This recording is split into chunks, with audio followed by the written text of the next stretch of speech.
All right, good evening, everyone. Is the state ready to proceed? Yes, Your Honor. Is the defendant ready to proceed? Yes, Your Honor. Sorry, it took me a little bit longer than anticipated, but there was a lot of information to consider. Let me just start by saying that as multiple people have observed, this is a particularly difficult case because there's really nothing that the court can do that's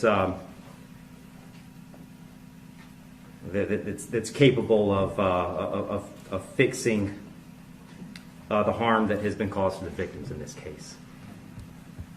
So that being said, I've got to start with the law. I'm bound by the law, and the law gives me a guideline for how to analyze an appropriate sentence in this case. So I want to start with the Camacho case.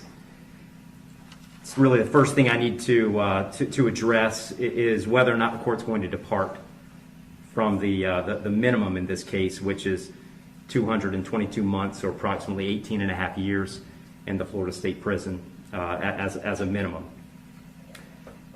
The Camacho case, as Mr. Fitzgibbons pointed out and argued, lays out really a three-factor test.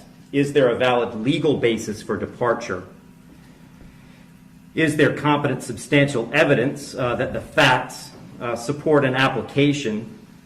Or so do the facts apply to the departure basis that is being asserted? To both of those questions, I answer those yes. There is a valid legal basis for departure, and there is competent substantial evidence that would support a departure.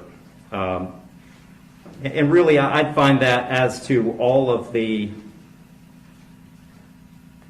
departure bases argued, with the exception of the disparity argument. I'll just comment on that one for a moment. The defendant has argued that an available basis for departure is the disparity between the guidelines and the sentence that Mr. Barano got. I don't agree with that. I agree that disparity could potentially be an available legal basis for departure. But in this case, I don't think it applies because I do think that there are important substantive differences between the facts as applied to Mr. Barano and the facts as applied to Mr. Heron. The state's put those on the record. I won't elaborate on it too much other than to say I think that the difference, the age of majority for Mr. Heron is one of those. But mostly I just think that the facts are different as between those two defendants. And so I don't believe that the facts in this case support that as a departure basis because I believe that a disparity in sentence between Mr. Barano and Mr. Heron is appropriate in this case.